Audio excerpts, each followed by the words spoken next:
दोस्तों अगर आप स्मृति मंधाना और हरमनप्रीत कौर के फैन हैं तो हमारी इस वीडियो को दिल से एक लाइक जरूर कीजिएगा। दोस्तों ऑलमाइटी ऑस्ट्रेलिया के खिलाफ यमराज बन गई स्मृति मंधाना तो कप्तान हरमनप्रीत कौर ने अपने बल्ले से उगली है आग, मचाई ऐसी तबाही, चौथे वनडे में ऑस्ट्रेलिया को कुचल कर दिखाई है उन्हें असली औकात। तो आखिर कैसे स्मृति और हरमनप्रीत के तूफान में सूखे पत्तों की तरह उड़ गई सितारों से सजी ऑस्ट्रेलिया की महिला टीम, कैसे इन दोनों सुपरस्टार खिलाड़ियों ने ऑस्ट्रेलियाई गेंदबाजों को दिन में तारे दिखा दिए। उनकी विस्फोटक बैटिंग की दिल दहला देने वाली पूरी हाईलाइट का वीडियो तो हम आपको दिखाएंगे ही, लेकिन उससे पहले आपको क्या लगता है कि स्मृति मंधाना, हरमनप्रीत कौर और शेफाली वर्मा में कौन सबसे खतरनाक खिलाड़ी? अपनी कीमती राय नीचे कमेंट करके जरूर बताइएगा। दोस्तों ऑस्ट्रेलिया की क्रिकेट टीम ने पहले 3 वनडे मैचों में टीम इंडिया को धूल चटाकर तो हमारे आत्मविश्वास को, आत्मसम्मान को ऐसी चोट पहुंचाई थी जिससे पूरा हिंदुस्तान निराश था। ऐसे में अब चौथे वनडे मुकाबले में जब इंडिया और ऑस्ट्रेलिया वुमेन की 2 खतरनाक टीमें आमने सामने आई, और सबसे इंपॉर्टेंट बात तो यह थी कि इस मैच में भारतीय क्रिकेट टीम को किसी भी कीमत पर जीत चाहिए थी। ऐसे में पर्थ क्रिकेट स्टेडियम में भारतीय कप्तान हरमनप्रीत कौर ने टॉस जीतकर पहले गेंदबाजी करने का फैसला किया और ऑस्ट्रेलिया की क्रिकेट टीम को बैटिंग का निमंत्रण इस मस्ट विन मुकाबले में दे डाला।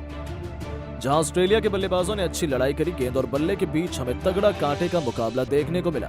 जहां भारतीय गेंदबाजों के तूफान के आगे ऑस्ट्रेलिया की क्रिकेट टीम 272 रनों का बड़ा लक्ष्य बना गई। उनके लिए एलिस पेरी ने सबसे अधिक 84 रनों की बेमिसाल पारी खेली। अब टीम इंडिया के लिए इस लक्ष्य का पीछा करना उतना आसान नहीं था। ऑस्ट्रेलिया ने तो सोच लिया था भारत हार जाएगी, लेकिन इस लक्ष्य का पीछा करते हुए भारत की लड़कियों ने तो कुछ ऐसा कर दिया कोई सोच भी नहीं सकता था।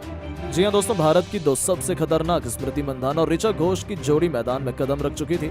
इन दोनों के सामने ऑस्ट्रेलिया के गेंदबाज आग उगलने को तैयार थे, लेकिन पहले ओवर में ऑस्ट्रेलिया की हालत खराब हो गई। जहां स्मृति मंधाना ने मैच की पहली लगातार 2 गेंद को बाउंड्री के बाहर फेंक दिया तो ये तो केवल शुरुआत थी। ऑस्ट्रेलिया के पसीने तो उस समय छूट गए जब ओवर की 5वीं गेंद पर गेंदबाजों ने नो बॉल फेंक दी और उस पर भारत को चौका मिल गया, यानी कि पहले 1 ओवर में टीम इंडिया 14 रन बना चुकी थी। लक्ष्य अब तो हमारे लिए और भी आसान हो गया था।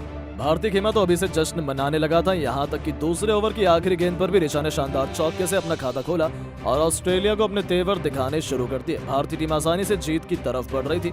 ऑस्ट्रेलिया का हर एक प्लान फ्लॉप नजर आ रहा था। पारी का तीसरा ओवर लेकर आई एलिस पेरी की आखिरी गेंद पर स्मृति मंधाना ने मिड विकेट के ऊपर से इतना खूबसूरत छक्का लगाया कि पूरा स्टेडियम जश्न में डूब गया। हर तरफ केवल खुशियां थी, सभी भारत की बल्लेबाजी का आनंद उठा रहे थे। तो वहीं मातम फैला हुआ था केवल ऑस्ट्रेलिया के खेमे में। ये दोनों भारतीय टीम को रॉकेट की रफ्तार से आगे बढ़ा रही थी।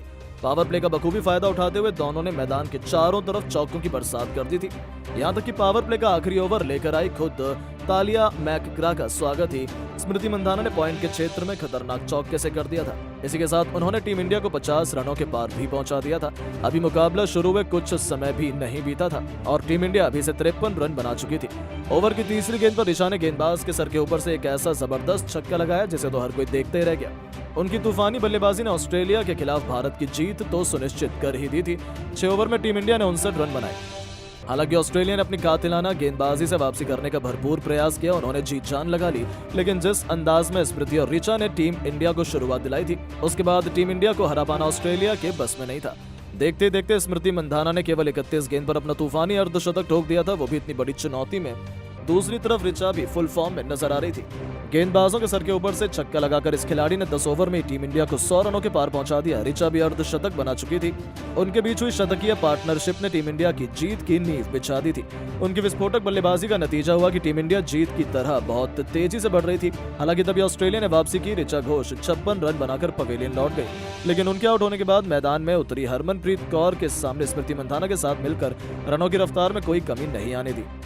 कप्तान ने आते ही अपने बल्ले का जौहर दिखाया और अपनी विस्फोटक बल्लेबाजी से ऐसा तांडव मचाया कि एक के बाद एक ऑस्ट्रेलिया के सभी गेंदबाजों की बेरहमी से पिटाई करते हुए मैच को जल्द से जल्द समाप्त करने का ठान लिया। और उनके मजबूत इरादों के आगे ऑस्ट्रेलिया की तो एक न चली, जहां वो केवल विकेट के लिए तरसते रह गए।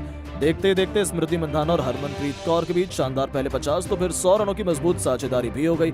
और फिर वो मोमेंट भी जल्द आया जब एलिस पेरी की गेंद पर तूफानी छक्का लगाकर स्मृति मंधाना ने लगातार इस मैच में भी अपनी धमाकेदार सेंचुरी ठोक दी थी, जिस पर पूरे स्टेडियम ने खड़े होकर उनके सम्मान में तालियां बजाई।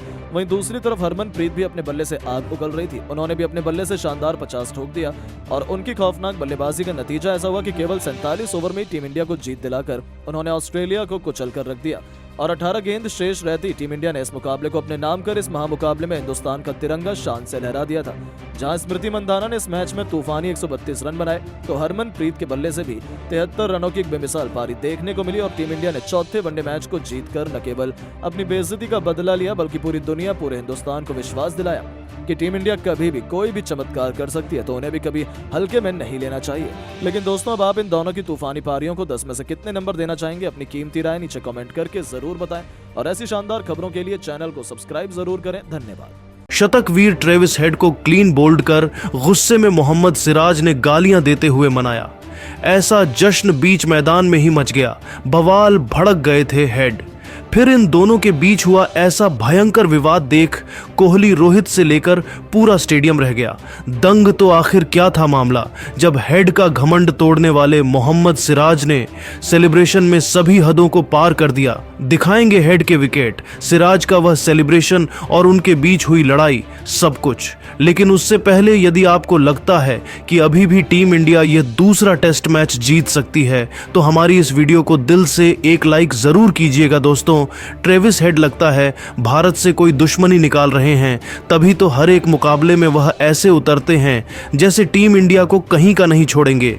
एडिलेड के मैदान पर भी टीम इंडिया सिर्फ 180 पर ऑल आउट हुई, तो जवाब में वापसी का सपना लेकर उतरी भारत के खिलाफ तो अकेले 140 रन ट्रेविस हेड ने ही बना डाले।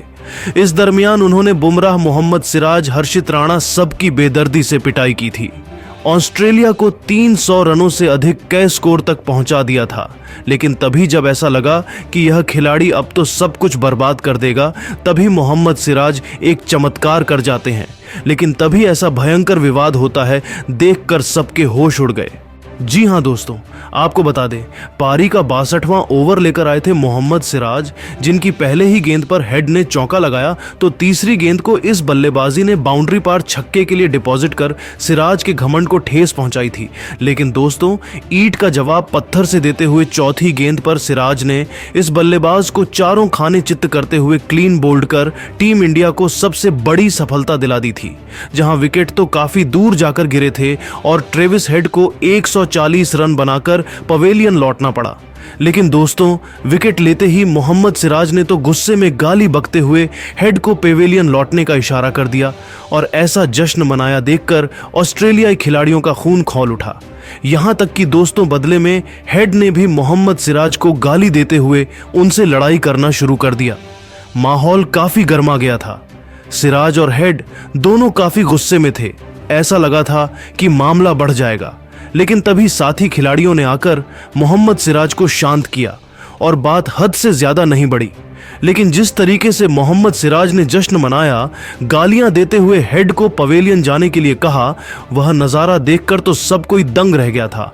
और ऐसा लग रहा है कि अब तो सिराज के ऊपर जरूर कोई ना कोई कार्रवाई जरूर हो जाएगी। लेकिन दोस्तों, अब आपको क्या लगता है कि सिराज ने सही किया या नहीं? अपनी कीमती राय नीचे कमेंट करके जरूर बताइए। और ऐसे ही नई और धमाकेदार खबरें सबसे पहले जानने के लिए हमारी इस वीडियो को लाइक और चैनल को सब्सक्राइब करना बिल्कुल भी ना भूले। धन्यवाद। मुश्ताक अली ट्रॉफी में केवल 28 गेंद में शतक जड़कर अभिषेक शर्मा ने मचाया विश्व क्रिकेट में ऐसा हाहाकार, ध्वस्त करके रख दिए बड़े बड़े महारिकॉर्ड किया। ऐसा कारनामा छोड़ा रोहित, विराट से लेकर युवराज और क्रिस गेल को पीछे लिखवाया है इतिहास के पन्नों में सुनहरे अक्षरों में अपना नाम। तो आखिर कैसे मैदान को अभिषेक ने गेंदबाजों का शमशान बना दिया, कितने चौके छक्के बरसाए अभिषेक ने कि केवल 28 गेंद में ही उन्होंने ये कीर्तिमान अपने नाम कर डाला। दिखाएंगे सब कुछ, उनकी आतिशी पारी का पूरा वीडियो भी, तो हमारे साथ अंत तक बने रहें। लेकिन उससे पहले आपको क्या लगता है कि अभिषेक गिल और यशस्वी में कौन सबसे खूंखार युवा खिलाड़ी? अपनी कीमती राय नीचे कमेंट करके जरूर बताइएगा। दोस्तों, सैयद मुश्ताक अली ट्रॉफी में भारतीय बल्लेबाजों की धुआंधार पारियां लगातार आ रही हैं। बाएं हाथ के ओपनिंग बल्लेबाज अभिषेक शर्मा ने मेघालय के खिलाफ आतिशी बल्लेबाजी की और सारे रिकॉर्ड ध्वस्त कर डाले। हाल ही में त्रिपुरा के खिलाफ सैयद मुश्ताक अली ट्रॉफी में गुजरात के विकेटकीपर बल्लेबाज उर्विल पटेल ने 28 गेंद पर शतक जड़कर सारे रिकॉर्ड तोड़ दिए थे। वो भारत की तरफ से टी20 में सबसे तेज सेंचुरी लगाने वाले बल्लेबाज बन गए थे। लेकिन अब उनके साथ भारत के लिए टी20 खेलने वाले युवा विस्फोटक बल्लेबाज अभिषेक शर्मा का भी नाम जुड़ गया। अभिषेक ने भी 28 गेंदों में सैयद मुश्ताक अली ट्रॉफी में सेंचुरी लगा दी है। वो संयुक्त रूप से भारत के लिए टी20 में सबसे तेज सेंचुरी लगाने वाले खिलाड़ी बन गए हैं। जी हां दोस्तों, आपको बता दें, मेघालय के खिलाफ पारी का आगाज करने उतरे पंजाब के कप्तान अभिषेक शर्मा ने गेंदबाजों की धज्जियां उड़ा दी। उन्होंने कुल 29 बॉल का सामना कर 365.52 के स्ट्राइक रेट से बल्लेबाजी करते हुए नाबाद 106 रन बनाए। अभिषेक ने अपनी पारी में 8 चौके और 11 छक्के उड़ाए। उनकी विस्फोटक बल्लेबाजी का नतीजा हुआ कि 143 रन के टारगेट का पीछा पंजाब पंजाब ने सिर्फ 9.3 ओवर में ही कर लिया और 7 विकेट से मैच जीत गए। अभिषेक लगातार अपनी तूफानी बैटिंग से सबको इंप्रेस कर रहे हैं। दरअसल 143 रनों के लक्ष्य का पीछा करने उतरी पंजाब को अभिषेक ने आतिशी शुरुआत दिलाई और 3 ओवर में टीम का 50 कर दिया। अभिषेक ने अपनी पहली 10 गेंदों में ही 44 रन ठोक दिए थे। उन्होंने केवल 14 गेंदों में अपना अर्धशतक पूरा किया, जिसमें 4 चौके और 5 छक्के शामिल रहे। इसके बाद भी अभिषेक का बल्ला लगातार चलता रहा। 28 गेंदों में शतक पूरा करने वाले अभिषेक ने 29 गेंदों में 106 रन बनाकर नाबाद रहे। उन्होंने अपनी पारी में 8 चौके और 11 छक्के लगाए। अभिषेक ने 106 में से 98 रन केवल बाउंड्री के सहारे ही बनाए। गुजरात के विकेटकीपर बल्लेबाज उर्विल ने त्रिपुरा के खिलाफ 28 गेंदों में शतक जड़ा था। उन्होंने ऋषभ पंत के 32 गेंदों में शतक लगाने का रिकॉर्ड तोड़ा था और सबसे तेज T20 शतक लगाने वाले भारतीय बने थे। मजे की बात यह है कि उर्विला को इंडियन प्रीमियर लीग नीलामी में किसी टीम ने नहीं खरीदा है। हालांकि ये कोई पहली बार नहीं था जब अभिषेक शर्मा ने अपनी धाकड़ बल्लेबाजी से सबको हैरान कर दिया हो। IPL से लेकर इंटरनेशनल क्रिकेट में भी उनके नाम की तूती बोलने लगी है। यहाँ तक कि इतने छोटे से करियर में ही वो भारत के लिए T20 इंटरनेशनल में भी शतक जड़ चुके हैं। इसी साल उन्होंने जिम्बाब्वे के दौरे पर 46 गेंद में शतक जड़ा था। वो 47 गेंदों में 100 रन बनाकर आउट हुए थे, जिससे 7 चौके और 8 छक्के शामिल